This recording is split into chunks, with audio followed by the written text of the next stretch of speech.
Indonesia Polisi melihat dalam pertarungan bursa Kapolri ini ada geng Solo. Kita tidak menyebut kutub, tapi geng Solo, geng Makassar, kemudian geng Pejaten. Geng Pejaten inilah orang-orang yang bersimpati ke Budi Gunawan. Geng netral atau independen ya. Polri itu tetap solid. Mereka muncul paksi-paksi, muncul geng-geng ini hanya dalam rangka bursa Kapolri. Begitu nanti selesai, mereka solid lagi.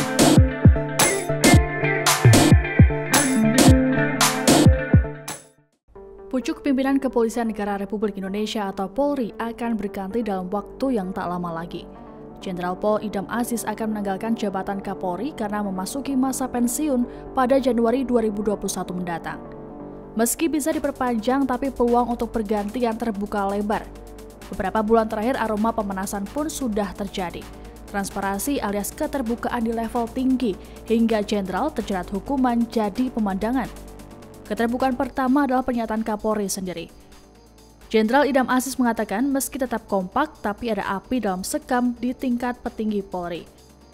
Pernyataan ini disampaikan Idam pada peringatan HUT Bayangkara ke-74 tanggal 1 Juli 2020 lalu. Idam menyampaikan hal ini terkait dengan topik pergantian pucuk pimpinan tertinggi Polri. Apa yang disampaikan Idam pun terbukti.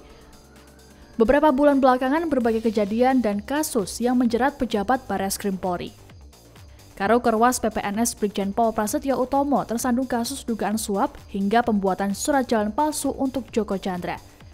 Ada juga kasus Kepala Divisi Hubungan Internasional Polri, Irjen Pol Napoleon Bonaparte yang didakwa soal suap penerimaan uang untuk penghapusan Red Notice Joko Chandra.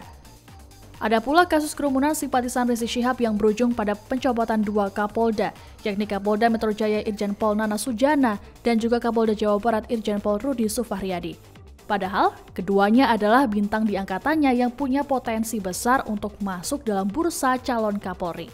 Indonesia Police Watch atau IPW menilai terdapat 5 dari 13 komisaris jenderal atau jenderal polisi berbintang 3 yang berpeluang menjadi Kapolri pengganti Jenderal Pol Idam Aziz. Menurut Ketua Presidium IPW Neta S. Pane dalam keterangannya, beberapa jenderal polisi itu ada yang terkendala angkatan hingga yang hampir pensiun. Menurut IPW, 5 nama yang berpotensi besar adalah Wakapolri Komjen Gatot Edi Pramono, Kabar Hakam Komjen Agus Adrianto, Kepala BNPT Komjen Boy Rafli Amar, dan Inspektur Jenderal Kemenkumham Komjen Andap Budi Revianto. Nama berikutnya adalah mantan ajudan Presiden Susilo Bambang Yudhoyono, yakni Komjen Riko Amelza Dhanil, yang kini menjabat sebagai Kabah Intelkam. Namun, Neta mempertanyakan mungkinkah mantan ajudan Presiden SBY akan menjadi Kapolri di era Jokowi. Selanjutnya, Kepala BNN Komjen Heruwinarko dan Sestama Lemhanas Komjen Didit Wijanardi pensiun bulan ini dan Januari 2021. Hal ini membuat 2 jenderal berbintang 2 atau inspektur jenderal berpotensi naik pangkat menjadi komjen sehingga turut memiliki peluang menjadi Kapolri.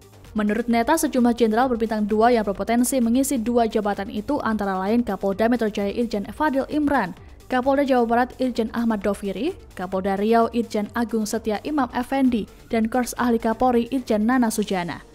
Nana Sujana sebelumnya dicopot dari jabatan sebagai Kapolda Metro Jaya karena dinilai lalai dalam menegakkan protokol kesehatan COVID-19. Meski begitu, Neta menilai Nana tetap memiliki peluang masuk dalam bursa calon Kapolri. Neta Pane menengarai ada perang bintang di tubuh Polri saat ini. Ini berkaitan dengan kutub yang disebutnya sebagai geng. Adapun terdapat 4 geng yang disebut Neta, yakni geng Solo, geng Pejaten, geng Makassar, dan geng Independen. Geng Solo yang dimaksud adalah anggota kepolisian yang pernah bertugas di kota Solo ketika Presiden Joko Widodo menjabat sebagai wali kota. Kemudian geng Pejaten adalah anggota kepolisian yang memiliki kedekatan dengan Kepala Badan Intelijen Negara atau BIN, Jenderal Purnawirawan Budi Gunawan. Lalu geng Makassar adalah anggota yang berasal dari Makassar atau Pulau Sulawesi, serta anggota yang memiliki kedekatan dengan Kapolri Jenderal Idam Aziz, mantan Wakapolri Komjen Syarifuddin, serta mantan Wakil Presiden Yusuf Kala. Terakhir, geng Independen adalah anggota kepolisian yang netral atau tidak berkait dengan geng lain. Namun, Neta juga menyebut kelompok-kelompok atau geng dalam tubuh Polri hanya muncul dalam rangka bursa calon Kapolri. Ia mengungkap kelompok-kelompok ini akan kembali seperti biasa dan kembali solid saat pemilihan Kapolri selesai. Terlepas dari ada atau tidaknya persaingan, dinamika adalah sebuah keniscayaan. Yang terpenting bagaimana Polri mempertahankan dan meningkatkan kepercayaan, juga bagaimana Polri melanjutkan tugas pemeliharaan keamanan dan ketertiban, serta penegakan hukum yang berkeadilan. Terima kasih sudah nonton. Jangan lupa like, subscribe, dan share ya!